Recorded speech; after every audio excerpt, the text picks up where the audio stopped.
नमो आदिबोधात्मरूपा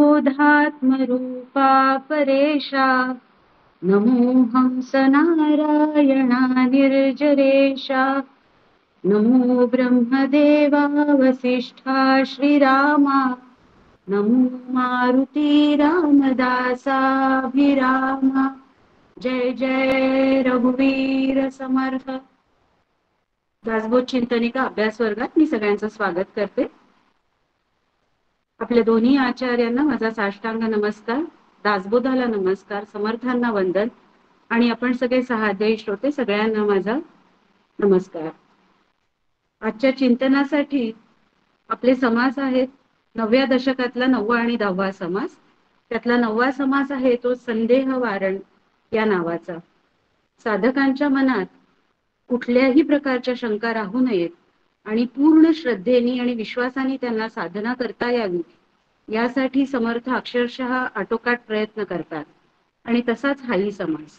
ब्रह्म आणि ब्रह्मांड यांच्यातील संबंधांविषयी अजूनही काही संभ्रम असेल तर तो दूर व्हावा म्हणून समर्थ हा संबंध उलगडून स्पष्ट करतात.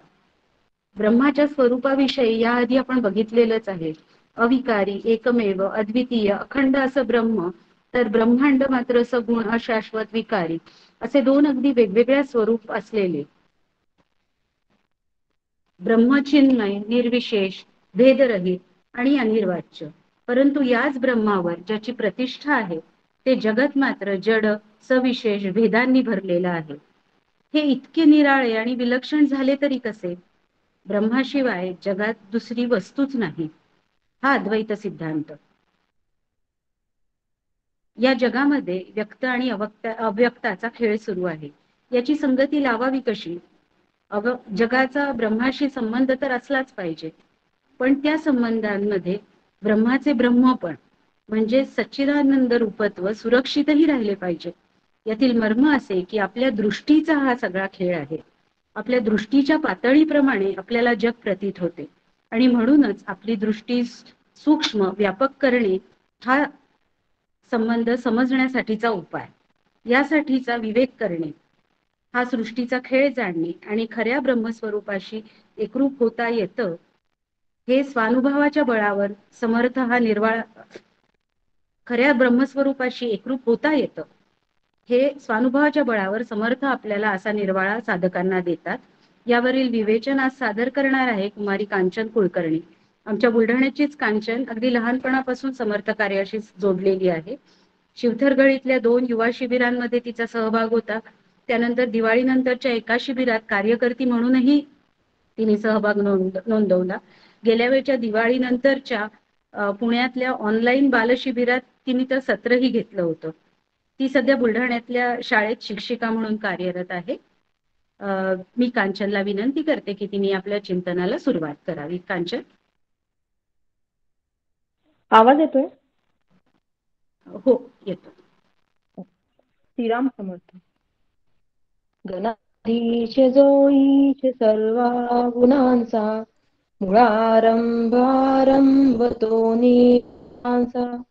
नमो शारदा मूळ चत्वार वाचा, गमो पंथानंत या राघवा.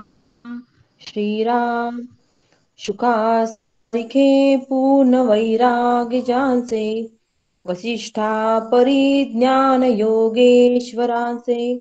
कवी वाल्मिका सारिखा मान्य ऐसा, नमस्कार माझा सद्गुरु रामदासा. श्रीराम आ तू जननी मदीयन कळे, अज्ञान मिले करू. घाली गे मज प्रेम पाखर सदा, दूरी को गे धरू. प्रेमे बाहत मुक्त कंठ करुणी, नाही दुजे बंधन. प्रल्हादा राजया नित तुम्हा, माझे असो वंदन. जय जय रघुवीर समर्थ. श्रीराम समर्थ. माझ्या सद्गुरूंचे स्मरण करून आपल्या आचार्यांना वंदन करते आणि आपणा सर्व श्रोतांना सप्रेम नमस्कार करून आजच्या चिंतनाला सुरुवात करते. आजच्या सत्रामध्ये आपण दशक 9 समास 9 संदेह वारण हा समास अभ्यासणार आहोत. मागील सत्रामध्ये देहांत निरूपण या समासामध्ये बद्धाचा अंत झाल्यावर त्याला पुन्हा जन्म मिळतो म्हणजे नेमके काय जन्माला येते हे पाहिले. प्राणादी 5 प्राण, प्राण, अपान, समान, उदान आणि व्यान हे शरीरातील प्राण आपल्या आप क्षेत्रातून निघून जातात. अध्यात्म वायू सूत्रवायूमध्ये विलीन होतो आणि त्यातील उदान या प्राणावर सूक्ष्म वासना वृत्ती आरूढ होते व ती जाते. ती निश्चित कालावधीनंतर आपापल्या वासनेनुसार पुन्हा जन्माला येते. तसेच वासना वायुरूप होऊन कोठे व कसा प्रवेश करते, देह धारण केल्यावर काय घडते हे देखील आपण या समासात अभ्यासले. आता संदेह वारण या समासामध्ये संदेह, संशय, शंका आणि वारण म्हणजे दूर होईल असे करणे. शेक्सपियर म्हणतो नावात काय आहे, पण इथे आपल्या समर्थांनी दासबोधामधले प्रत्येक समासाच्या नावातच त्याचा अर्थ विशद केला आहे. अगदी समासाचं आपण त्याच्यावरून आपल्याला अर्धी ओळख होऊन जाते किंवा त्याच्यातूनच आपल्याला अर्धा अर्थ विशद होऊन जातो. या समासामध्ये श्रोते म्हणतात की ब्रह्माचे निवारण असे म्हटले तर ते करता येत नाही. एका बाजूस साठवावे म्हटले तर ते साठवताही येत नाही. आणि समर्थांनी तर सांगितले की ब्रह्म हे अखंड, अद्वितीय, अंशरहित आहे, एकजिन्सी आहे. त्याच्यामध्ये त्याच्याशिवाय दुसरे काहीच नाही. तर आता इथे प्रश्न, शंका उपस्थित होते की या ब्रह्माला ब्रह्मांडामुळे अस्तित्व कसं प्राप्त झालं? ब्रह्मामध्ये हे ब्रह्मांड कसं शिरलं? डोंगर, समुद्र, जमीन इत्यादी प्रकारे स्पष्ट दिसणारी भूगोल रचना नाही म्हटले तर प्रत्यक्ष दिसते व आहे आणि म्हणावी तर नाही. हे कसे? बऱ्याच वेळेला आपण एखाद्या यात्रेमध्ये वगैरे जातो, त्या ठिकाणी फुगेवाला असतो. मला नेहमी प्रश्न पडायचा बाबांसोबत यात्रा गेली की त्याच्याजवळ बऱ्याच प्रकारचे रंगीरंगी फुगे असायचे. त्या फुगामध्ये आकर्षण मला वाटायचं की एक मोठा फुगा त्याच्याजवळ असायचा आणि त्या फुग्यामध्ये असायचा पुन्हा. बऱ्याच वेळेला खूप विचार करायची की या मोठ्या फुगामध्ये हा छोट्या फुगा कसा गेला असेल, त्यांनी कसा टाकला असेल, काय केलं असेल. थोडं काही उलगडायचं. मग हळूहळू तो विचार जशी जशी मोठी होत गेली तसा तसा मागे पडत गेला आणि त्या फुग्याची जागा दासबोध अभ्यास सुरू केल्यापासून ब्रह्म, ब्रह्मांड या शब्दांनी घेतली. पृथ्वी ब्रह्मातच आहे, ब्रह्मा आहे आणि तसेच ब्रह्म पृथ्वीमध्ये आहे. हे वाक्य एक या समासामध्ये माझ्या वाचण्यात आलं. आता इथे आपण बर्फ आणि पाणी याचं उदाहरण घेऊया. पाणी आहे, तसंच पाण्यामध्येच बर्फ लपलेला आहे. नीट पाहिलं तर पृथ्वी आणि ब्रह्म एकमेकांमध्येच आहे असे प्रत्यक्ष आढळते. आता वरील प्रश्नाचं उत्तर देताना समर्थ ओवी क्रमांक 13 पासून पुढे उत्तर देतात आणि उत्तर देताना समर्थांनी एक छानसा दृष्टांत दिलेला आहे की जर एखाद्या मोकळ्या जागेत दिवा लावला तर जेवढी जागा त्या दिव्याने व्यापलेली असते तेवढ्या जागेतील आकाश दिव्याला ढकलावे लागत नाही किंवा दूर करावे लागत, कारण दिव्याच्या आत, दिव्याच्या बाहेर आकाश पूर्ण भरून राहिलेले आहे. पण आपण द्वैत मानणारी माणसे, आपली अवस्था लहान असते. लहान मुलांना बऱ्याच पद्धतीचे खेळणे, त्यांचे खेळण्याचे जे बॉक्स असतो त्याच्याने बऱ्याच पद्धतीची खेळणे असतात. काही लाकडी प्लास्टिकची बनलेली, काही मातीची असतात. तर लाकडापासून बनलेली बरीच खेळणी असतात. लहान मुलगा त्या खेळण्यांकडे पाहताना हा घोडा आहे, हा हत्ती आहे, हे अमुक आहे असा त्या खेळण्यांकडे पाहतो आणि त्या सगळ्या खेळण्यांचे मूळ द्रव्य जे आहे लाकूड, म्हणजे ज्यापासून ते बनलेले आहे याचं भान त्या मुलाला नसते. पण आपल्याला त्या लाकडाचे भान असते, असल्याने आपण ते खेळणे निराळे असून देखील, म्हणजे घोडा, वेगवेगळ्या वस्तू हे वेगवेगळ्या असून देखील आपल्याला ते एकजिन्सीच वाटतात.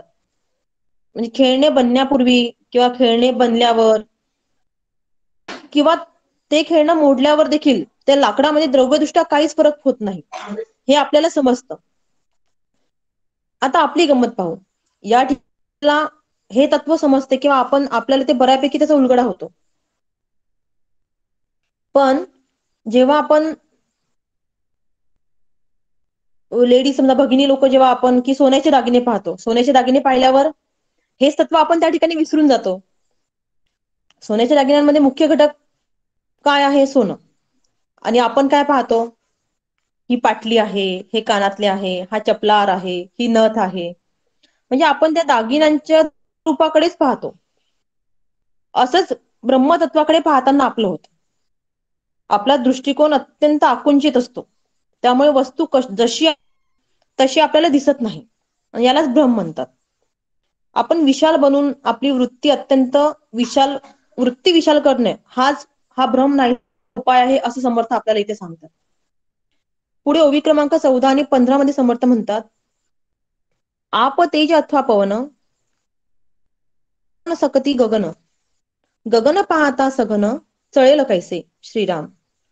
अथवा कठीण झाली मेदिनी, तरी गगने केली चाळणी, पृथ्वीचे सर्वांग भेदुनी राहिले गगन. श्रीराम.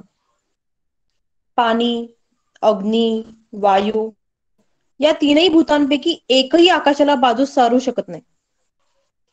आकाश अगदी दाटपणे सगळीकडे भरलेले आहे. ते अगदी स्थिर आहे. त्यामध्ये हालचाल होऊ शकत नाही. पृथ्वी कठीण स्थूल आहे, यात शंका नाही. पण सूक्ष्म मृदू असल्याने पृथ्वीच्या अणुपरमाणूमध्ये ते भरून आहे. आकाश म्हणजे काय? पोकळी. ही पोकळी प्रत्येक ठिकाणी प्रत्येक गोष्टीत भरून आहे. ज्याप्रमाणे ती छोट्या पेल्यामध्ये भरून आहे, त्याचप्रमाणे ती मोठ्या भांड्यात देखील आहे. तसेच हे ब्रह्म म्हणजेच ईश्वर तत्व सर्व आहे. आणि हेच ब्रह्मतत्व पाहण्याची दृष्टी मिळवण्यासाठी, ब्रह्मदर्शन घडण्यासाठी आपलेच काही अवगुण आपल्या आड येतात. याचे देखील वर्णन समर्थांनी दशक 8 मधील समास 6 मध्ये केलेले आहे. ते अवगुण पुढील प्रमाणे की दुश्चित्त, आळस आणि हे अवगुण समर्थांनी या समासामध्ये सांगितले आहे की हे गुण आपल्यामध्ये असल्यामुळे ते ब्रह्मतत्वाचं दर्शन आपल्याला ब्रह्मापर्यंत पोहोचायला येते. या अवगुणांचा केला ब्रह्म नाही. कुछ पाने के लिए कुछ पडत नाहीये. पुढे समर्थ क्रमांक 17, 18, 21 मध्ये आकाश आणि ब्रह्म यामधील फरक सांगतात. तर या ठिकाणी एक छोटासा प्रसंग मी कॉलेजमध्ये असताना घडलेला. कॉलेजमध्ये असताना आम्ही मैत्रिणी अशीच गप्पा करत बसलेलो होतो. आता मला काहीतरी कामासाठी एक लाल रंगाचा पेन हवा होता. मी माझ्या मैत्रिणीला विचारलं की अगं तुझ्याकडे लाल पेन आहे का? असेल तर मला दे. तिने सहज एका वाक्यात सरळ उत्तर दिलं, माझ्याकडे लाल पेन नाही आहे. तिचं उत्तर ऐकून मी आपली जरा मस्तीच्या मूडमध्ये आली आणि मी तिला म्हणाली, अगं नाही असेल तर आहे, असेल तर नाही. मग तुझ्याजवळ जर आहे तर आहे सांग, नसेल तर नाही सांग. एकीकडे तू नाही आहे म्हणते आणि आहे तर नाही. म्हणजे बराच वेळ यावरून चिडवी साधारण तिला थोडस त्रास दिला, चिडवी झाली. पण मग त्याच वेळेला आता अभ्यास करताना लक्षात येते की आपलं पण असंच काहीसं होतं. म्हणजे ब्रह्म आहे म्हणावं तर ते इतकं सूक्ष्म आहे की ते दिसत नाही. ब्रह्म नाही म्हणावं तर समर्थ सांगतात की आकाशाप्रमाणे ते चराचरात अणुरेणूमध्ये भरून आहे. म्हणजेच आकाशाप्रमाणेच आहे. तर यात आकाश तत्व आणि ब्रह्म यामधील फरक समर्थांनी सांगितलेला आहे, तो आपण बघूया. आकाशाला आपण वेगळेपणाने पाहू शकतो. महाभूत म्हणायचे. सर्वव्यापीपणा, सूक्ष्मपणा, निश्चळपणा, घनदाटपणा या सर्व बाबतीत आकाश ही ब्रह्मासारखे आहे. जोपर्यंत आपण त्यास वेगळेपणाने पाहतो तोपर्यंत ते दृश्यात मोडते. तेथे द्वैत कायम राहते. सांगण्याचा मुद्दा असा की आकाश ब्रह्मासारखे निश्चळ, अविनाशी आहे. आकाशाचे खरे स्वरूप आपणास आकलन होत नाही. एक पोळी म्हणजे ब्रह्मतत्व असं जर आपण म्हटलं तर त्या पोळीचा अर्धा वेगळा केलेला भाग म्हणजेच आकाश तत्व. परब्रह्म वेगळेपणाने पाहिले म्हणजे आकाश म्हणतात. दृश्याच्या पसाऱ्यामध्ये ब्रह्माच्या स्वरूपाची कल्पना आणून देणारे आकाशासारखे दुसरे काही नाही. आकाशाकडे जर बघितले तर ते निर्गुण ब्रह्मच आहे. असं आपल्याला वाटते. पण ते निर्गुण ब्रह्म नाही, कारण बुद्धीने आपण त्याची कल्पना करू शकतो. ब्रह्म तर निर्विकल्प आहे, अतिंद्रिय आहे, आणि आकाश नक्कीच तसे नाही. जोपर्यंत आपण मीपणाने वेगळे राहून वस्तू, तोपर्यंत कल्पना चालते आणि वस्तू भिन्नपणे दिसते. या ठिकाणी आपण इलेक्ट्रिसिटी, विजेचं उदाहरण बघूया.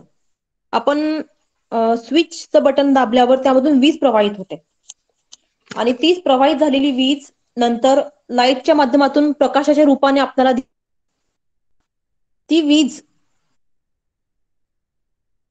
म्हणजे आपण मेन स्विच दाबल्यावर जी वीज प्रवाहित होते ती वीज म्हणजे ब्रह्म, आणि प्रकाशाच्या रूपाने दिसणारी वीज म्हणजेच आकाश.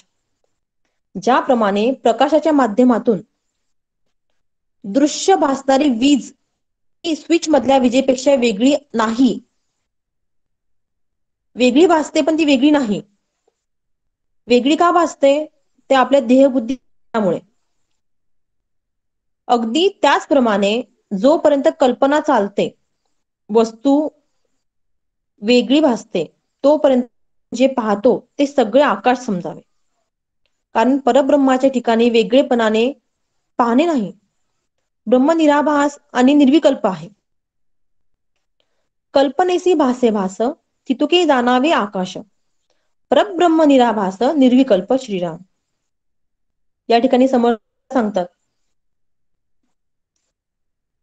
की जितके आपण जेवढ्या याची कल्पना करू शकतो, की कल्पनेने जे आपल्याला जाणवते सगळं आकाश, आणि परब्रह्म हे निराभास आहे, निर्विकल्प आहे, त्याची कल्पनाच करू शकत नाही. पुढे ओवी क्रमांक 25 मध्ये समर्थ म्हणतात, भ्रमे प्रत्यक्ष दिसते, विचार पाहता काय तेथे. ब्रह्ममुळे या जगाते, खरे कैसे म्हणावे श्रीराम. परब्रह्माच्या स्वरूपाचे अज्ञान असल्यामुळे आपल्याला भ्रम होतो. हॅल्युजिनेशनचा त्रास असलेला व्यक्ती आपण पाहतो, बऱ्याच जणांना हॅल्युजिनेशनचा त्रास असतो. तर त्या व्यक्तीला ज्याप्रमाणे आभास, निराधार भ्रम होतात, त्याचप्रमाणे आपल्याला जे जे येते आणि जाते ते सारे असते. म्हणजे ते दिसले तरी ते खरे नसते. असे तात्पुरते दिसणारे खरे नसून सुद्धा आपल्याला खरे वाटते, असा सारखा होत असतो. फक्त आपल्याला होणाऱ्या या भ्रमाचे कारण हॅल्युजिनेशन नसून आपल्या देहबुद्धीचा, आपल्या आकुंचितपणाचा परिणाम असतो. पण देहाच्या बाहेर पडून जितके विशाल होऊ, तितका भ्रम विरळ होत जाईल. आता आकाशाला गवसणी घालण्यासाठी आकाश इतकेच व्यापक व्हावे लागेलच.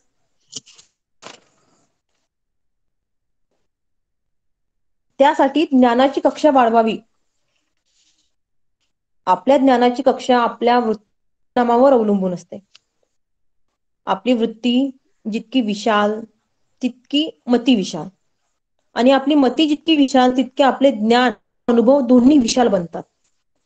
म्हणून आपली वृत्ती खूप खूप विशाल करावी आणि अखेर ब्रह्माला गवसणी घालावी, असे समर्थ आपल्याला, की ज्याप्रमाणे आपण फुगा फुगवतो. आता त्या फुगेमध्ये हवा समजा, आणि फुग्याच्या बाहेर जे वातावरण असते त्या ठिकाणी सुद्धा हवा असते. दोन्ही तत्व एकच आहे, आपण जे म्हणतो पिंडी ते ब्रह्मांड. पण त्या फुग्याच्या आतमध्ये असलेल्या हवेला बाहेरच्या हवेमध्ये समरूप होण्यासाठी आपल्याला काय करावं लागतं? तो फुग्याचा जो आकार आहे तो विशाल करावा लागतो. तो इतका विशाल होत जातो की एक वेळ अशी येते, त्या ठिकाणी तो फुगा फुटतो आणि फुग्याच्या आतमधली जी हवा आहे ती बाहेरच्या हवेमध्ये समरूप होऊन जाते. आपली विशाल झालेली वृत्ती परब्रह्माचे आकलन करायला निघाली की ती पसरू लागते, आणि तिची मर्यादा संपली की ती वाटते, म्हणजे परब्रह्मी लीन होऊन जाते. अशा पद्धतीने की आपण आपली ज्ञानाची कक्षा रुंदावली, आपली वृत्ती, आपल्या विचारांची कक्षा रुंदावली की त्या ठिकाणी एक ब्रह्म आकलन होण्यासाठी जी विशालता आपल्याला लागणार आहे ती आपल्यामध्ये आपल्याला तयार करायची आहे. ती आपल्यामध्ये आली की ब्रह्माचं आकलन आपल्याला नक्कीच होईल. या ठिकाणी पुढे शाळेमध्ये आपण शिकत असताना एखादा विषय जेव्हा शिक्षक आपल्याला 1-2 समजा जेवढे तास आपले असतील 2 तास 3 तास ते तास झाल्यानंतर विषय तर त्यांनी प्रत्येक तासानुसार विभागलेला असतो. अगदी समजून उमजून प्रत्येक गोष्ट सांगितलेली असते आपल्याला. तरी सुद्धा तो विषय तो टॉपिक पूर्ण संपल्यानंतर पुन्हा जे शिक्षक आपले असतात ते क्रॉस चेक करतात. आपल्याला काही IMP VIMP क्वेश्चन सांगतात आणि VIMP क्वेश्चन सांगून की नाही या प्रश्नांचा तुम्ही अभ्यास जास्त करा की हे परीक्षेच्या दृष्टीने जास्त उपयोगाचे आहेत आणि आपल्याला म्हणजे आश्वासन देतात. त्याच ओवी क्रमांक 37 पासून समर्थ आपल्याला आश्वासक शब्दात सांगतात की मी जे सांगितले आहे त्यावर शंका धरू नका. म्हणजे समर्थांनी या समासामध्ये आपल्याला आहे की आपल्याला आपली व्यापकता कशी वाढवायची, ब्रह्म समजून घेण्यासाठी आपल्याला काय काय आवश्यक आहे. जे सांगितलं आहे ब्रह्मा या समजून सांगण्यासाठी याच्यातला फरक समजून सांगण्यासाठी जे समर्थांनी आपल्याला विश्लेषण केलेलं आहे ते समर्थ आपल्याला सांगतात की त्यावर तुम्ही शंका धरू नका. आणि जर शंका असेलही तर त्यासाठी त्यांनी आपल्याला ज्या पद्धतीने शिक्षक आपल्याला म्हणजे IMP क्वेश्चन देतात त्या पद्धतीने आपल्याला विवेक सांगितलेला आहे की तुम्ही विवेकाने नीट विचार करा. विवेकाने आपल्याला समाधान मिळेल आणि शरणागती साधून नंतर मोक्ष मिळेल. अशा पद्धतीने की समर्थ आपल्याला आश्वस्त करतात या ठिकाणी की जो विचार या ठिकाणी मांडलेला आहे, जो अभ्यास मांडलेला आहे, अभ्यास अगदी आपण डोळे मिटून जरी त्याच्यावर आपण अगदी म्हणजे की शंका सोडून आपल्या समाज आहे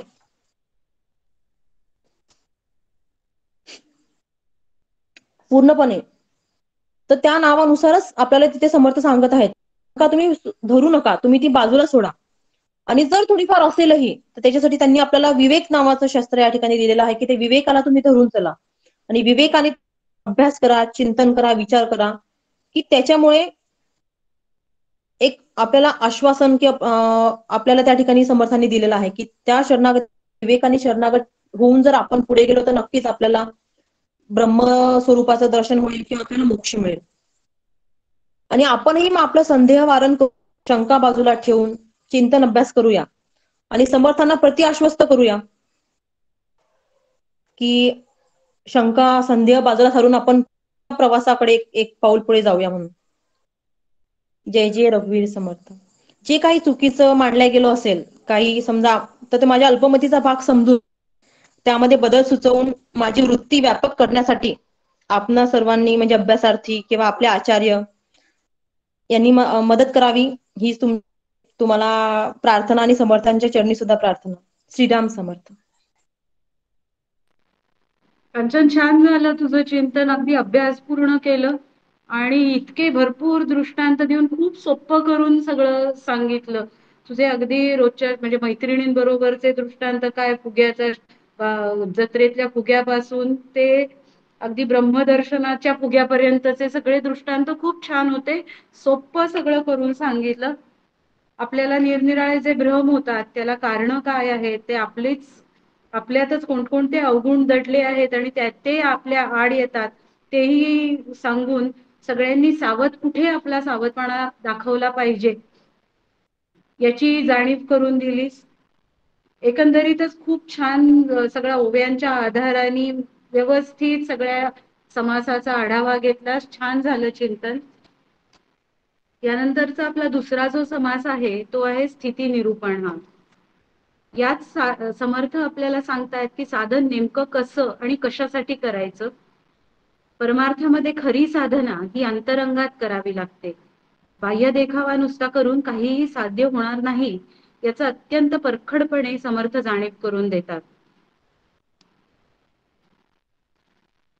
आपलं ध्येय जे आहे ते ध्यानात न घेता वरवरचे आपण साधना देखावा केला तर त्यांनी काय होतं, याच्यासाठी समर्थांनी एक लौकिक बरा संपा दिला परी अंतरी सावध नाही झाला, मुख्य देवास चुकला तो आत्मघातकी, अशा परखड शब्दामध्ये आपल्याला त्यांनी जाग केलेलं आहे.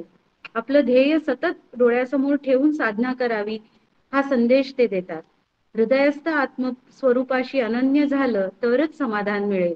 आणि याचा सोपा उपाय म्हणजे ज्यांच्या अंतःकरणात अशी ब्रह्मज्ञानाची ज्योत जळत आहे, अशा सद्गुरूंवर संपूर्ण श्रद्धा ठेवून त्यांचे मत ते आपले मत बनवावे आणि त्यांच्या अंतःकरणात आपले अंतःकरण विलीन होऊ द्यावे. त्यातूनच आपल्याला ध्येयप्राप्तीचं फळ निश्चित पदरात पडेल, असं समर्थ या समासातून आपल्याला आश्वस्त करतात. यावरचं चिंतन आज सादर करणार आहे सौ प्रियांका खुंटे. मायक्रोबायोलॉजिस्ट आहेत त्या. प्रियांकाची पॅथॉलॉजी लॅब आहे आणि समर्थ साहित्याचा गाढा व्यासंग आहे प्रियांकाचा. त्याची प्रचिती आपण यापूर्वीच्या 2 वेळेच्या चिंतनातून घेतलेलीच आहे. मी प्रियांकाला विनंती करते की तिने आजच्या चिंतनाला प्रारंभ करावा. प्रियांका. आवाज येतो ऐकायला? हो, येतो. गुरुर्ब्रह्मा गुरुर्विष्णू गुरुर्देवो महेश्वरा गुरु साक्षात परब्रह्म तस्मै श्री गुरवे नमः.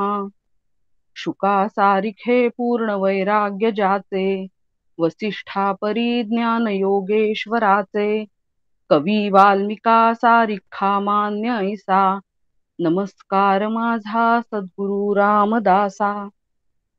समर्थांना वंदन करते, सद्गुरूंना वंदन करते. आपल्या वर्गाच्या दोन्ही आचार्य आदरणीय माधुरी मावशी आणि आदरणीय अल्पा मावशी या दोघींच्याही चरणी नतमस्तक होते आणि माझ्या सर्व सहअध्यायींना सप्रेम अभिवादन करते. आता आपण दशक 9वा गुणरूप आणि त्यातील समास 10वा स्थिती निरूपण याचा थोडासा विचार करणार आहोत. आता आतापर्यंत समर्थांनी आशंका, संदेह, अनुमान, विकल्प अशी अनेक नावं श्रोत्यांच्या शंकांना देऊन त्यांचं निराकरण केलेलं आहे. आता ब्रह्माचे नेती नेती असं वर्णन जे श्रुतीमध्ये येतं त्याचा नेमका अर्थ काय आहे, ज्ञानी आणि अज्ञानी यातला फरक काय, जाणता कोण आणि नेणता कोण, किंवा पिंडी ते ब्रह्मांडी यातनं आपण नक्की काय घ्यायचंय, सूक्ष्म शरीर आधी का स्थूल देहाआधी, या आणि अशा अनेक प्रश्नांची उत्तरं समर्थांनी आतापर्यंत दिली. कारण समर्थांचा आग्रहच आहे की जे काही आपण करू किंवा जे काही करायचं ते समजून करायचं. जाणपण निरूपण मध्ये समर्थ म्हणतात की न जाणता कोटीवरी साधने केली परोपरी तरी मोक्षाचा अधिकारी होणार नाही. आता मी जी साधना करीत असताना मला काय साधायचंय, म्हणजेच काय की माझं साध्य काय असणार आहे, या साध्यापर्यंत पोहोचण्यासाठी मी ज्या काही गोष्टी करेन त्या मी समजून घेऊन जाणून घेऊन केल्या पाहिजेत. मागून पुढे चालू म्हणून त्या करायच्या नाहीयेत. ती साधना केल्यानंतर काय होणं अपेक्षित आहे, काय होणार नाहीये हे सगळं मला माहित पाहिजे. आता आपण प्रत्यक्ष समासाकडे येऊया. समासाचं नावच आहे स्थिती निरूपण. स्थिती म्हणजे स्थित होणे, एखाद्या ठिकाणी स्थिरावणे. जीव, ब्रह्म, जगत इत्यादी विषयी सगळं काही जाणून घेतलं. आता जीवाने साधना करून आत्मस्वरूपाशी ऐक्य साधायचं आहे, तिथे स्थित व्हायचं आहे, ही स्थिती सांभाळायची आहे. पण मग हे केव्हा जमेल, जेव्हा आपली बहिर्मुख वृत्ती आपण अंतर्मुख करू तेव्हाच. आता ही बहिर्मुख वृत्ती म्हणजे काय, आता थोडस शास्त्राकडे जाऊया. शास्त्र काय सांगतं की दृक्च्या अधिष्ठानावर द्रष्ट्याला दृष्टीच्या माध्यमातून दृश्याचे दर्शन होते. परत एकदा मी सांगते की दृक्च्या अधिष्ठानावर द्रष्ट्याला दृष्टीच्या माध्यमातून दृश्याचे दर्शन होते. आता दृक म्हणजे काय, तर ब्रह्म आत्मा याला दृक म्हटलेलं आहे. तर त्याच्याच अधिष्ठानावर द्रष्ट्याला म्हणजे जीवाला दृष्टीच्या माध्यमातून, आता दृष्टी म्हणजे इथे फक्त डोळ्यांनी दिसणारी असं नाहीये, तर जी काही आपली ज्ञानेंद्रिय आहे ज्याच्यातनं आपण भोगत असतो किंवा जाणीव आपण जे जे काही ग्रहण करत असतो, डोळे, कान, त्वचा असेल, जे काही आहे ती ज्ञानेंद्रिय त्यांच्याकडनं त्याला दृष्टी असं म्हटलेलं आहे. त्याच्या माध्यमातून आपल्याला दृश्याचं दर्शन होतं. आता इथे दृश्य म्हणजे फक्त डोळ्याने दिसणारं दृश्य इतकं अपेक्षित नाहीये, तर मी जे कानाने ऐकेन, नाकाने मला जे जे काही समजेल, हे जे सगळं एवढा सगळा दृश्याचा पसारा मोठा आहे. आता या दर्शनाकडनं आत दृक्पर्यंत पोहोचणे म्हणजे अंतर्मुख होणे. पण आपलं काय होतं की आपण त्या दर्शनातच रंगून जातो आणि रमून जातो, त्यामुळे आपल्याला त्या दृक्चा विचार करायला वेळच मिळत नाही. जीव हा स्वभावतः बहिर्मुखच असतो, काहीतरी करत राहायलाच त्याला आवडतं, म्हणजे सारखं काहीतरी करत राहायचं. आपण आजूबाजूला बघतो की सणाच्या निमित्ताने असू देत, काही देवांचे उत्सव असतात, अवतारांचे जन्मदिनाचे सोहळे असतात, म्हणजे रामजन्म असेल, कृष्ण जन्म असेल, दत्ताचा जन्म असेल, ह्या अशा अनेक कारणाने अनेक प्रसंगी अनेक उपक्रम, उपासना, भजन, आरत्या, आवर्तन असं काही ना काहीतरी हॅपनिंग आपण म्हणतो ना, तसं चालूच असतं सगळीकडे. व्यक्तिगत स्तरावर सुद्धा आपण बघतो की पारायण, व्रत, उद्यापन, उपास हेही सगळं चालू असतं. हे असं काहीतरी करत राहणं म्हणजे आपल्या सगळ्यांना आवडतं. कारण का, तर ते जे केलेलं आहे ते दिसतं समोरच्याला, म्हणून आपल्याला हे सगळं करायला आवडतं. आता या सगळ्याला नावं ठेवणं हा हेतू नाहीये, किंवा हे वाईट आहे असं तर अजिबात म्हणायचं नाहीये. याचंही निर्विवाद महत्व आहेच. कारण या सगळ्यामुळेच मागील कडून पुढील पिढीकडे काही गोष्टी ह्या संक्रमित होत असतात. कुलाचार असतात, वार्षिक काही नेम असतात. त्यामुळे हे असायलाच हवं. पण या सगळ्या गोष्टींना त्याचं मूल्य आणि मर्यादा असतात. तिथपर्यंतच त्यांचा उपयोग असतो. पण एवढ्याने आपलं काम होणार आहे का? ओवी क्रमांक 1 ते 7 मध्ये समर्थांनी या बाह्य स्वरूपावरून कोणालाही जोखू शकत नाही, किंवा बाह्य दर्शनावरून आपण अंतरस्थितीची कल्पना करू नये असं सांगितलेलं आहे. या बाह्य स्वरूपाने मला लौकिकात, समाजात माझी एक प्रतिमा तयार होईल, एवढाच काय तो त्याचा उपयोग होईल. पण माझं प्रत्यक्ष खरं हित जे आहे ते साधण्यासाठी मला माझं अंतरंग सुधारणं गरजेचं आहे. आता इथे माशीचा हे उदाहरण दिलंय समर्थांनी. माशी सर्वत्र संचार करते, म्हणजे ती घाणीवर बसते, पक्वान्नावर बसते. आता या तिच्या वागण्यावरून माशीकडे अगदी समबुद्धी विकसित झालेली आहे असं आपण म्हणू शकतो का? आता बगळा पाण्यात राहतो किंवा तो ध्यान करत असल्यासारखा दिसतो. या त्याच्या दिसण्यावरून जो ध्यान करत नाही त्याच्यापेक्षा तो श्रेष्ठ ठरतो का?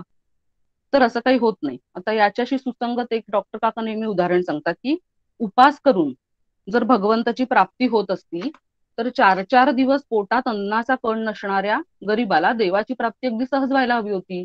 पण तसं तर होताना दिसत नाही. कारण हा जो प्रवास आहे मुक्तीचा तो बाहेरून आत होणं अपेक्षित आहे. पण आपण या बाह्यांगाकडे जास्त आकर्षित होतो. पण समर्थांचा सगळा रोग हा मुख्य देव ओळखण्याकडे आहे. लौकिकात सगळं अगदी जसं असायला पाहिजे तसंच असतं, सगळं छान छान दिसत असतं. पण आतमध्ये जे पाहिजे ते नसेल, म्हणजे काय की मुख्य देवालाच जर ओळखलेलं नसेल तर ह्या सगळ्याला काही अर्थ नाही, सगळं व्यर्थ आहे. नामदेव महाराजांचा एक अभंग आहे, शेवटली पाळी तेव्हा मनुष्य जन्म, तुकलिया वर्म फेरा पडे. याप्रमाणे जीव पुन्हा पुन्हा या जन्ममरणाच्या चक्रात अडकतो. त्याला समर्थ आत्मघातकी म्हणतात. म्हणजे मनुष्य जन्म मिळाल्यानंतर जो आत्मज्ञान करून घेत नाही त्याला समर्थ आत्मघातकी असं म्हणतात. तर मंदाताईंनी ना काल फार छान सांगितलं की 3 जकारच जाणून घ्यायचे, जीव, जगत आणि जगदीश्वर. मी कोण आहे, माझं स्वरूप काय आहे, मी ज्या जगात राहतो त्याचं स्वरूप काय आहे, माझ्यासह या जगाचा किंवा सृष्टीचा निर्माता कोण आहे, आणि त्याचं आणि माझं नातं काय आहे. हे सगळं जो जाणतो तो ज्ञानी. आत्मा आत्मयाचे ठाही, देखी जो देहीचा धर्मू देही, अशी जीवनमुक्ताची अवस्था असते, स्थिती असते. आत्मा त्याच्या स्वरूपात स्थित असतो. देहाचे धर्म हे देहाचे आहेत असं त्याला माहित असतं. बाकी देहासह जे इतर जगत आहे तो सगळा मायेचा पसार आहे. आणि जीव हा स्वतःला देह समजून, म्हणजे स्वतःला मी म्हणजे देह समजणारा जो जीव आहे तो त्या देहाची सुख दुःख स्वतःची समजून जीवदशा भोगत असतो. हे सगळं जो जाणतो तो ज्ञानी, तो मात्र स्वतः स्वरूपात स्थित असतो.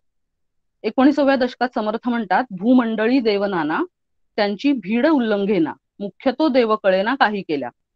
आपण या नाना देवांच्या गर्दीतच हरवून जातो, मुख्य देवापर्यंत आपण पोहोचतच नाही. अनेकांच्या उपासना आपण करत असतो, म्हणजे आपल्या आजूबाजूला आपण बघू की इंद्र इत्यादी देवतांच्या उद्देशाने असेल, स्वर्गलोक प्राप्तीसाठी असेल, हवन, तर्पण, बली म्हणा, पूजा, प्रदक्षिणा, काही काही रूपाने उपासना चालू असतात. आणि देह ठेवल्यानंतर त्या लोकांना ज्या उद्देशाने ती उपासना केली गेली आहे ते लोक प्राप्त होतात. काही जण पितरांची श्राद्ध, तर्पण या प्रकारे आराधना करतात, ते पितरांना पितृलोकाला प्राप्त होतात.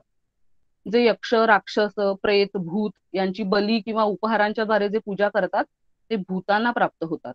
म्हणजेच काय की जो जो उद्देश ठेवून उपासना केली जाते ते त्याला प्राप्त होते.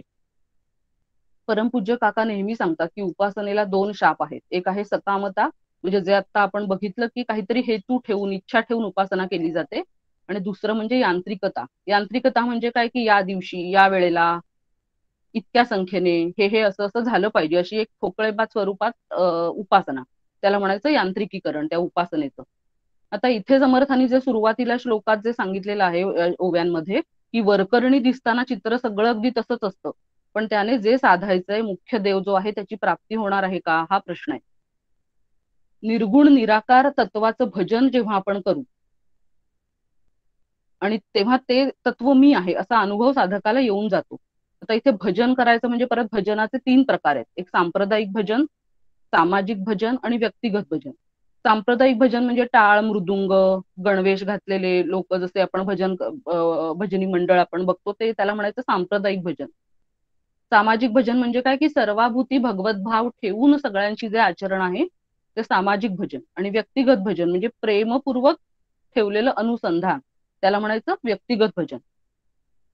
आता त्या निर्गुण निराकार तत्वाच्या सतत अनुसंधानात राहणे म्हणजे त्याचे भजन करणे. निर्गुणाचं भजन किंवा निर्गुणाची उपासना कशी करावी, तर ते जे ब्रह्मतत्व आहे त्याचं सतत चिंतन करायचं. ते निरवयव आहे, निर्गुण आहे, असंग, निरंजन, अमन, अप्राण, निराकार, असं जे जे जे जे काही आहे. आणि ते कसं सांगितलेलं आहे, निरवयव, निर्गुण, निरंजन, ते नाही, असं नाही, असं नाही, असं नाही नाही म्हणून निषेधाने जे काही सांगितलेलं आहे त्याचं चिंतन करायचं. तसंच ते सर्वव्यापक आहे, आनंद घन आहे, विज्ञान घन आहे, असं विधीने चिंतन. आता निषेधाने म्हणजे अगदी शब्दशः निषेधाने आपण जो शब्द अर्थ काढतो तसा अर्थ नाहीये. नाही नाही म्हणून जर सांगितलंय ते निषेधाने केलेलं चिंतन आहे. आणि आहे असं आहे म्हणून सांगितलेलं जे आहे ते विधीने सांगितलेलं चिंतन आहे. आणि हे जे सगळं सांगितलेलं ब्रह्म आहे ते मी आहे असं चिंतन. आणि आपण वर बघितलं की ज्याची ज्या भावाने आपण उपासना करावी आपल्याला ते ते प्राप्त होतं. तर निर्गुणाची अशी केलेली उपासना असते ती अंततोगत्वा आपल्याला निर्गुण ब्रह्म मी आहे हा अनुभव मिळवूनच देते. आणि हा अनुभव त्याच्यापासून वेगळं राहून घेता येत नाही, तर ते होऊनच त्याचा अनुभव येतो. आता याच्यासाठी वेगवेगळ्या प्रक्रिया आपल्या शास्त्रामध्ये पण सांगितलेल्या आहेत, की आपला देह हा पंचमहाभूतांचा बनलेला आहे. पंचभूत विवेकाच्या सहाय्याने म्हणजे प्रत्येक भूताबद्दल किंवा भौतिक वस्तूबद्दल हा आत्मा नाही, हा आत्मा नाही, असा व्यतिरेकी विचार करत करत आपण आत्मा गाठू शकतो. आता परत आत्मा गाठता येतो, ही आत्मा गाठायची गोष्ट नाहीये, ही एक लिहायची पद्धत आहे म्हणून तसं म्हटलेलं आहे. दुसरं की दृश्य जगत जे आहे ते वृत्ती ज्ञानाचा विषय असतं, जे आपल्या आजूबाजूला असतं ते 82 तत्वांनी भरल्यासारखं वाटतं. परंतु आत्मानात्म विचार आहे, सारासार विचार, जडचेतन विचार, क्षराक्षर विचार, प्रकृती पुरुष, अशा विचाराने त्या सर्वांचा निराश झाला की दृश्य प्रकृतीचा निराश होऊन एक फक्त आत्मा शिल्लक राहतो.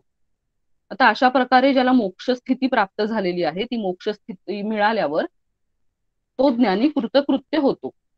म्हणजेच काय, कृत म्हणजे केलेला, कृत्य म्हणजे जे करायचंय ते, जे करायला हवं ते सगळे केलेला, अशी त्याची अवस्था किंवा अशी स्थिती त्याला प्राप्त होते. नरदेह मिळाल्यावर प्रथम कर्तव्य जे काही असेल तर ते स्वरूपाची प्राप्ती म्हणजे स्वरूपाचं ज्ञान म्हणजे ज्ञानरूप होणे. आता ज्ञानरूप या शब्दामध्ये ज्ञानरूपतेमध्ये अज्ञानाला थाराच नाहीये. जसं आपण उजेड आणि अंधार, उजेड जेव्हा म्हणतो तिथे त्या उजेडाला अंधाराचा अनुभव नाही, कारण तो अंधाराचा नाश करूनच ते अनुभव देत असतो. त्यामुळे ज्ञानरूप म्हटलं की तिथे अज्ञान नाही. आणि अज्ञानाची त्यामुळे जी काही कार्य आहे, जी देह सत्यत्व भ्रांती, देह खरा वाटणे किंवा मी देह आहे असं वाटणे, जग सत्य वाटणे, कर्तृत्व भोक्तृत्व, मी करता आहे, अशा ज्या काही भ्रांती आहेत त्याही निघून जातात. आता श्रवण, मनन, निधिध्यासन ही ज्ञानाची काही अंतरंग साधनं सांगितलेली आहेत शास्त्रामध्ये. ज्ञानात किंवा ज्ञान होण्याला काही प्रतिबंध पण असतात. त्यातला एक म्हणजे प्रमाण असंभावना. वेदांच्या प्रामाण्याविषयी जी शंका, त्याला म्हणायचं प्रमाण असंभावना. आता हा दोष आहे तो वेदांत श्रवणाने, यथार्थ वेदांत श्रवणाने दूर होतो.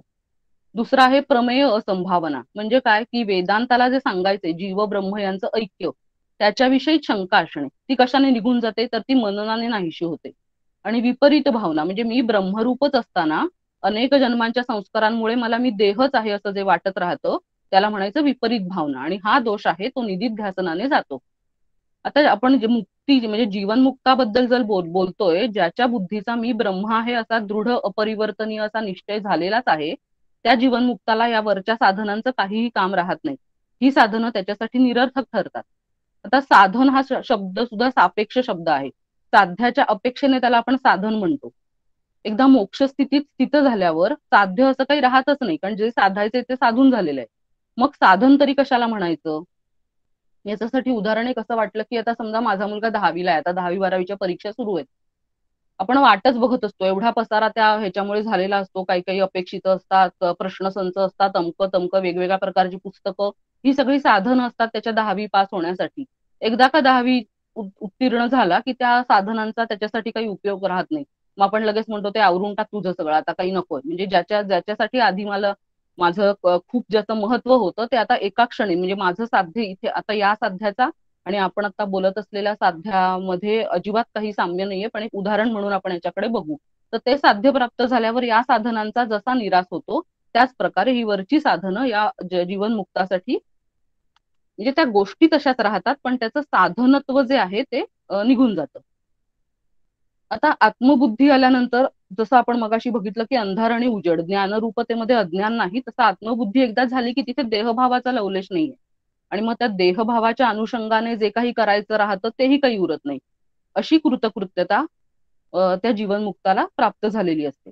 आता आत्मबुद्धी म्हणजे काय परत तर सगळीकडे आत्मभावाने ब्रह्मभावाने बघणं. मी आत्मरूप, दिसणारं जग आत्मरूप आणि ह्या अशा स्थितीमध्ये काहीही करण्याची जी कल्पना आहे त्यातला विरोधाभास समर्थांनी शेवटच्या 33 ते 37 ओवीमध्ये सांगितलेलं आहे की अमृताने अमृत प्यायचं, म्हणजे अशी जी काही भाषा केलेली आहे ती या ह्यांनी केलेली आहे. तर अशी कृतकृत्यता समर्थ कृपेने आपल्या सगळ्यांना येवो अशी समर्थ चरणी आणि सद्गुरुचरणी प्रार्थना करते आणि थांबते. जय जय रघुवीर समर्थ. प्रियंका, खूपच अभ्यासपूर्ण झालं चिंतन. बऱ्याच संकल्पनांचा उल्लेखही झाला आणि त्या खूप छान समजावून पण सांगितल्या. स्थितीचा अर्थ जो सुरुवातीलाच सांगितला की आत्मस्वरूपाशी स्थित व्हायचंय, तिथे स्थिरावायचंय, हा स्थितीचा अर्थ आहे, तोही छान. त्यामुळे समासाची सुरुवातच खूप छान झाली. दृक्च्या अधिष्ठानावर द्रष्ट्याला दृष्टीच्या माध्यमातून दृश्याचं दर्शन होतं, पण आपण दर्शनापर्यंतच अडकून पडतो, दृक्पर्यंत पोहोचतच नाही आणि दृक्पर्यंत पोहोचणं हेच खरं अंतर्मुख होणं आहे. हेही सुरुवातीला सांगितलं. डॉक्टर काकांचे, नामदेव महाराजांचे, मंदाताईंच्या त्यांचा आधार घेऊन काही सिद्धांत सांगितले, तेही छान समजले. मंदाताईंच्या यांनी ब्रह्माचं सत्यत्व, जगाचं मिथ्यत्व आणि जीवाचं ब्रह्मत्व हे समजावून सांगितलं. ज्याला हे समजतो, जो जाणतो तो ज्ञानी म्हणायचं. एक छान तऱ्हेने समजावून सांगितलं या गोष्टी. भजनाविषयीच्या प्रकार सांगितले, त्याचं छान विवरण झालं. साधना कशी करायची याच्याबद्दल तर खूप छान डिटेल सगळं सांगितलं. कशा तऱ्हेने विवेक करायला हवा, त्याच्यात प्रतिबंध काय येतात हे देखील सांगितलं. साधन निवृत्त कसं होतं ते 10वीच्या मुलाच्या 10वीच्या उदाहरणावरनं अगदी चटकन लक्षात आलं की कशी निवृत्त होतात साधनं. एकंदरीत अतिशय अभ्यासपूर्ण आणि छान झालं चिंतन. आज पुन्हा अलकाताई उपस्थित नाही आहेत आपल्यामध्ये, तर मी पुन्हा माधुरीताईंना विनंती करते की या सगळ्या याच्यावरचं आणखीन मार्गदर्शन आपल्याला माधुरीताई करतील. माधुरीताई.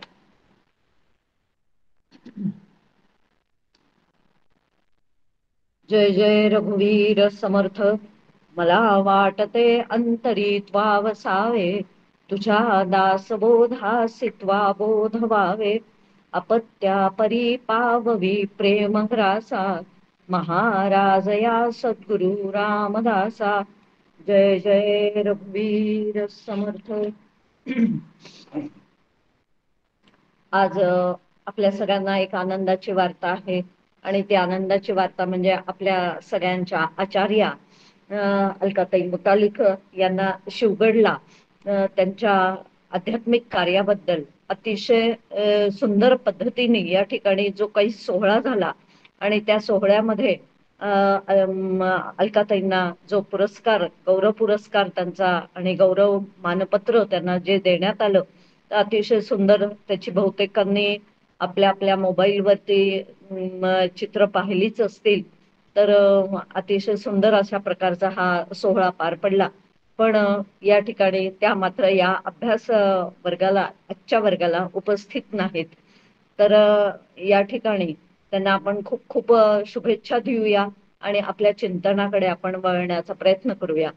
संदेह वारण हा पहिला समास म्हणजे 9-9 हा समास जो काही आहे तो कांचन कुलकर्णी हिने अतिशय सुंदर पद्धतीने सांगण्याचा प्रयत्न केलेला आहे की खूप अफाट आणि मोठा अशा प्रकारचा हा विषय आहे की ब्रह्म आणि ब्रह्मांड, ब्रह्मांड कसं आहे आणि ते ब्रह्मांड कसं त्या ब्रह्मामध्ये शिरलं वगैरे असं जेव्हा आपण वाचतो, ऐकतो, तेव्हा हे आपल्याला सगळं कसं खूप विचित्र वाटतं आणि खूप संदेह आपल्या अंतःकरणामध्ये निर्माण होऊ शकतात. परंतु समर्थांनी कुठलीही गोष्ट संदेह याचाच अर्थ संशय आणि संशयात्मा विनश्यती असं भगवद्गीता आम्हाला सांगते. आणि म्हणून अंतःकरणात जोपर्यंत आपल्या संशय आहेत तोपर्यंत आपल्याला ज्ञान होणं शक्य नाही. आणि म्हणून समर्थांनी काही समासांमध्ये हा विचार सुद्धा मांडलेला आहे की संशयाची पोथी वाचून काय किंवा संशयाची भक्ती करून तरी काय उपयोग. मग अगदी त्याचप्रमाणे व्यवहारामध्ये सुद्धा आपला अनुभव आहे की जेव्हा एखाद्या औषधाबद्दल सुद्धा आपल्या अंतःकरणामध्ये संशय असेल की खरंच मला हे डॉक्टरांनी दिलंय हे मला लागू होणार आहे की नाही, अशा पद्धतीने जेव्हा त्या औषधाबद्दल किंवा डॉक्टरांविषयी सुद्धा जेव्हा आम्ही संशय घेतो तेव्हा आम्हाला त्याचा हवा तसा जसा उपयोग व्हायला पाहिजे तसा त्याचा उपयोग किंवा फायदा आम्हाला होत नाही. आणि म्हणून अध्यात्मामध्ये तर आपले सगळे संशय फिटलेले असले पाहिजेत. आणि जोपर्यंत हे संशय अंतःकरणात मग आम्हाला आत्मज्ञान होणं जे काही आहे, ज्या ध्येयापर्यंत आपल्याला जाऊन पोचायचं आहे, ते जे ध्येय आपल्याला गाठायचं आहे त्या ध्येयापर्यंत आपण जाऊन पोचू शकणार नाही. आणि म्हणून संदेह वारण या समासामध्ये समर्थांनी आपल्या आणखीन काही जे काही आपल्या अंतःकरणात संशय राहिले असतील ते संशय त्या ठिकाणी ते दूर करण्याचा सातत्याने प्रयत्न करत आहेत.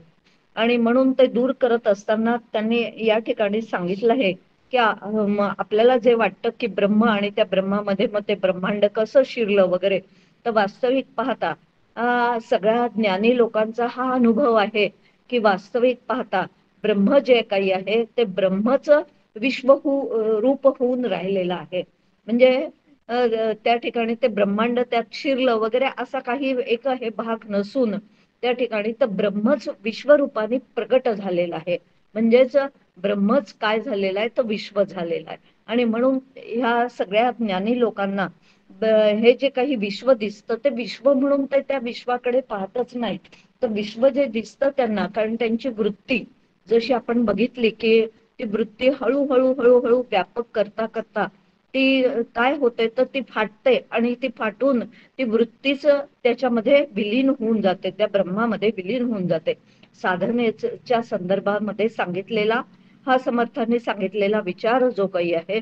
आणि म्हणून या ज्ञानी लोकांना हे विश्व जे काही आहे हे विश्व म्हणून वाटतच नाही, तर ते त्या ठिकाणी ब्रह्म म्हणूनच त्याच्याकडे ते पाहतात. अर्थात त्या ठिकाणी त्यांची नजर जी काही आहे ती नजर अत्यंत सूक्ष्म झालेली असते. आणि म्हणून विश्वाला बाजूला करून त्या ठिकाणी विश्वाच्या पाठीमागे असलेलं जे अधिष्ठान आहे त्या अधिष्ठानालाच ते पाहत असतात. आणि म्हणून त्यांची दृष्टी जी आहे ती ब्रह्ममय झालेली अशी किंवा राममय ज्याला म्हणता येईल अशा प्रकारची ती दृष्टी झालेली असते. आणि त्यासाठी समर्थांनी तो दिलेला जो काही याच्यामध्ये दृष्टांत आहे की लाकडाचे अनेक खेळ आहेत, खेळणी आहेत, आणि त्या लाकडांच्या खेळण्यांमध्ये लाकूड जसं प्रत्येक खेळण्यामध्ये, मग तो कुत्रा असू दे, घोडा असू दे, मांजर असू दे किंवा आणखीन कोणतंही खेळणं असू दे, पण त्या खेळण्यामध्ये वास्तविक पाहता आहे काय तर लाकूडच आहे. म्हणजे लाकूड नावाचं तत्वच हे त्या ठिकाणी फक्त सत्य आहे. बाकी जे काही आहे त्या आकार आणि रूप किंवा आकार किंवा त्याचं नाम जे काही आहे ते मात्र कसं आहे ते तात्कालिक आहे, तेवढ्या पुरतं आहे. त्याची ओळख होण्यासाठी त्याला ते नाम आणि रूप अशा पद्धतीने दिलेलं आहे. पण त्या नामरूपाच्या पाठीमागे असलेलं जे ब्रह्म नावाचं अधिष्ठान रूपाने असणारं तत्व जे आहे ते तत्व मात्र खरं आहे. आणि अशा पद्धतीने म्हणून याच्यामध्ये अंतर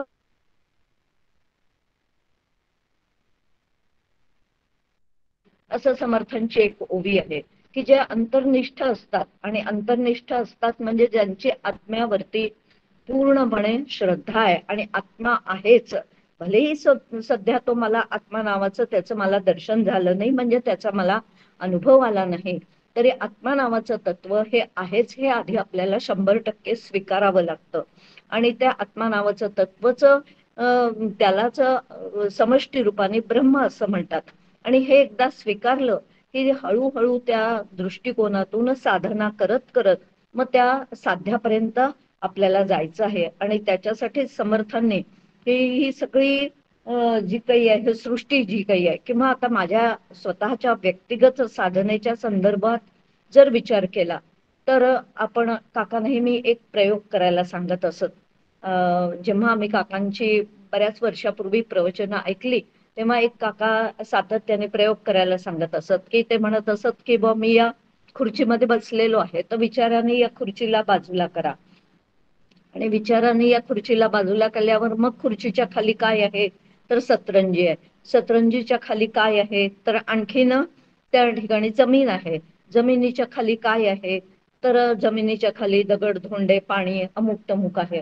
असं करता करता सगळं जेव्हा त्याच्या हे आता काय आहे, तर हे सगळं निघून गेल्यावर आता काय आहे हे सांगता येत नाही, पण काहीतरी आहे एवढं मात्र निश्चित आहे. हे जसं आहे अगदी त्याचप्रमाणे या संपूर्ण आपल्या साधनेच्या संदर्भात आपल्या देहाचा निराश करता करता आणि देहाचा निराश करता करता असं एक एक एक एक एक एक बाजूला काढायला गेलं की ही सगळी हा देह जो काही आहे हा पंचमहाभूतांनी तयार झालेला आहे. आणि मग ही पंचमहाभूत पंचमहाभूतांमध्ये देऊन टाकली. म्हणजे सगळ्यात सुरुवातीला माझ्यामध्ये असलेलं पृथ्वी नावाचं तत्व जे आहे ते पृथ्वी नावाच्या तत्वामध्ये विलीन करून टाकायचं. जल नावाचं तत्व जे आहे ते जल नावाच्या तत्वामध्ये विलीन करायचं. नंतर अग्नी नावाचं जे तत्व आहे ते अग्नी तत्वाला देऊन टाकायचं. आणि असं करता करता आकाश नावाचं तत्व हे आकाश तत्वाला देऊन टाकायचं. म्हणजे माझ्या देहाचा पूर्णपणे असा निराश करता करता मग आता ही पुन्हा पंचमहाभूत जी शिल्लक आहेत ती सुद्धा एकमेकात कशी मग पृथ्वी जलामध्ये काय होते तर विसर्जित होऊन जाते. कारण ती कशापासून जलापासून निर्माण झालेली आहे. म्हणून पृथ्वीला पुन्हा जलामध्ये विलिनीकरण तिचं करायचं, जलाचं अग्नीमध्ये विलिनीकरण करायचं आणि अग्नीचं जे आहे ते त्या ठिकाणी वायूमध्ये विलिनीकरण करायचं आणि वायूचं आकाशामध्ये विलिनीकरण करायचं म्हणजे लय करायचा. आणि आकाश नावाचं तत्व आता हे सगळं विचाराने करता करता ब्रह्म मध्ये ते विलीन करून टाकायचं. आता काय राहिलं, आता काहीही राहिलं नाही. आता काहीही राहिलं नाही असं म्हणणारा जो शिल्लक आहे वास्तविक पाहता तोच त्या ठिकाणी खऱ्या अर्थाने तेच त्याचं खरं काय आहे, चैतन्य नावाचं त्याचं ते स्वरूप आहे. आणि ते स्वरूपच हे सर्वदूर सर्व ठिकाणी सर्वत्र समप्रमाणात व्याप्त आहे. आणि अशा पद्धतीने ही साधना करता करताच माझ्या अंतःकरणामध्ये मग काय त्यांनी सांगितलं तर हा सगळा विचार जो आहे तो एका ओवीमध्ये समर्थ संदेह निरूपणामध्ये सांगतात की आपली ही कल्पना जी काही आहे ही कल्पना अशी वाढवत वाढवत अशी अफाट करायची की ती कल्पनाच त्या ठिकाणी एक दिवस त्या आकाश नावाच्या तत्वामध्ये विलीन होऊन जाईल. आणि मग ते आकाश सुद्धा ब्रह्मामध्ये काय होईल तर विलीन होऊन जाईल.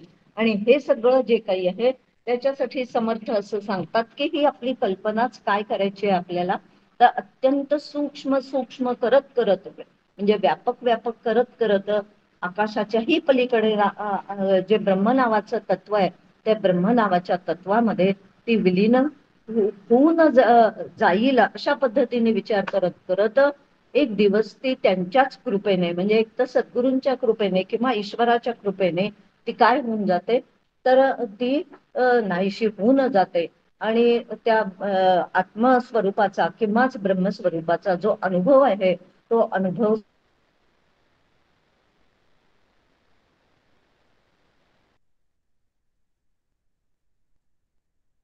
शेवटच्या संदेह वारणं हा जो काही समास आहे याच्यामध्ये ते म्हणतात की हे प्रचितीची उत्तरे कळती सारासार विचारे मनन ध्यासे मनन ध्यासे साक्षात्कारे पावन होईजे.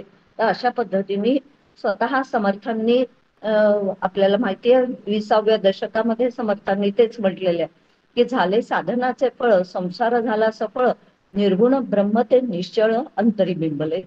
आणि कारण ही त्यांची प्रचितीची उत्तर आहे, त्यांनी त्याचा अनुभव घेतलेला आहे. आणि अनुभव घेऊन त्या ठिकाणी ते सांगतायत की हे असं माझं हे जे काही बोलणं आहे त्या अनुभवाने मी हे सगळं काही सांगतोय. आणि त्याच्यासाठी काय करण्याची आवश्यकता आहे तर कळती सारासार सातत्याने सारासार विचार करत राहिला आणि तो सारासार विचार करता करता त्याचं मननाचा ध्यास घेतला म्हणजे निधिध्यास आपल्याला जर का लागला तर हळूहळू आपण त्या अवस्थेपर्यंत जाऊन पोचतो. आणि म्हणून ती अवस्था म्हणजेच स्थिती निरूपण हे पुढचा समास समर्थ तुम्हा आम्हाला सांगतात. आणि त्या स्थिती निरूपणामध्ये सुद्धा समर्थांनी अशाच पद्धतीने हा विचार जो काही आहे तो विचार मांडलेला आपल्या लक्षात येतो की समर्थांनी ही स्थिती म्हणजे कशी स्थिती आपली असली पाहिजे, तर आत्मस्थिती जी काही आहे त्या विचारामध्ये किंवा आत्मस्थितीमध्ये म्हणजेच त्वम अवस्थात्रयातीतः, त्वम देहत्रयातीतः, त्वम कालत्रयातीतः वगैरे आपण हे जे काही गणपती अथर्व शीर्ष म्हणतो त्या अथर्व शीर्षामध्ये ही जी काही त्या परमात्म्याची स्थिती सांगितलेली आहे, अवस्था तिन्ही अवस्थांच्या पलीकडे असणारी अशी जी स्थिती परमात्म्याची आहे, तीच खरं पाहिलं असता त्या स्थितीला आपल्याला जाऊन पोचायचं आहे की ती स्थिती म्हणजेच अखंड आनंदाची अवस्था आहे. आणि त्या अखंड आनंदाच्या अवस्थेला जाण्यासाठीच त्या ठिकाणी सातत्याने हे चिंतन करणं फार महत्वाचं आहे. ही प्राजक्ताने खूप सुंदर पद्धतीने सगळा विचार, प्राजक्ताने प्रियंकाने सातत्याने तो छान विचार सगळा सांगितलेला आहे. आणि तिने ते भजन सांगता सांगता सुद्धा की खऱ्या अर्थाने म्हणजे सामाजिक भजन कोणतं, सांप्रदायिक भजन कोणतं किंवा वैयक्तिक भजन कोणतं, तर ते वैयक्तिक भजन सांगत असताना तिने सांगितलं की सर्वदूर तो परमात्मा आहे, त्याच्या अनुसंधानात राहणं हेच खऱ्या अर्थाने वैयक्तिक भजन तुम्हा आम्हाला करायचं आहे. पण हे भजन मात्र सातत्याने टिकवून ठेवण्यासाठी तो विचार अंतःकरणात राहिला पाहिजे. आणि तो विचार अंतःकरणात राहण्यासाठी जे जे आमच्या सातत्याने दृश्य विवेक जो काही आहे तो त्याचा विचार सुद्धा की दृक म्हणजे काय, दृश्य म्हणजे काय, दर्शन म्हणजे काय, द्रष्टा म्हणजे काय, हा सगळा विचार तिने छान पद्धतीने सांगितलेला आहे. अर्थात आपण जेव्हा जेव्हा आपल्याला कोणतंही दृश्य दिसतं, आता केवळ दृश्य याचा अर्थ आपण बाहेरचे जे काही पदार्थ किंवा दृश्य बघतो तेच असे नाही, म्हणजे जे ऐकतो बघतो किंवा ज्याचा आपल्याला वृत्ती ज्ञान होतं म्हणजे स्पर्शाचं ज्ञान होतं, तर हे सगळे ज्ञानेंद्रियांच्या माध्यमातून जे काही आपण दृश्य अनुभवतो, तर ती दृश्य आम्हाला ज्याच्या सत्तेवरती अनुभवायला येतात तोच एक केवळ सत्य आहे. आणि जी दृश्याचा अनुभव आम्हाला येतो तो मात्र तात्कालिक आहे. अशा प्रकारचा विचार आतमध्ये आपल्याला करता येणं शक्य आहे. परवाच आता आम्ही इथे शिवगडला आलेलो आहोत आणि शिवगडला विचार सातत्याने ब्रह्मविचार जो आहे तो ज्ञानेश्वरीतील ब्रह्मसूत्र नंदाताई आदरणीय प्रकाश शास्त्री मुळे आणि परमपूज्य डॉक्टर काका यांच्या सहवासात मध्ये तर परवाच काका बोलता बोलता असं म्हणाले की एक विचार, एक प्रक्रिया खूप छान त्यांनी सांगितली. आणि ती प्रक्रिया सांगत असताना की त्यांच्या हातामध्ये मोगऱ्याचा हार होता आणि तो मोगऱ्याचा हार ते म्हणाले की हा मोगऱ्याचा हार मला दिसतो आहे, याचा वास पण मला येतो आहे, हा डोळ्यांनी पण मला हा मोगराची फुलं आणि हा हार सगळा दिसतो आहे आणि याचा वास सुद्धा मला येतो आहे. आता दोन्ही पद्धतीने म्हणजे वासाच्या माध्यमातून किंवा त्या ठिकाणी हार पाहण्याच्या माध्यमातून दोन्ही मला ते कळतं आहे. पण हे जे काही कळणं आहे हे कोणाच्या प्रकाशात होत आहे, तर हे कळणं जे आहे ते मला म्हणजे आत्मप्रकाशामध्ये कळणं आणि साध्या दिव्याच्या प्रकाशामध्ये मला हा काय होतो आहे, तर हा हार दिसतो आहे.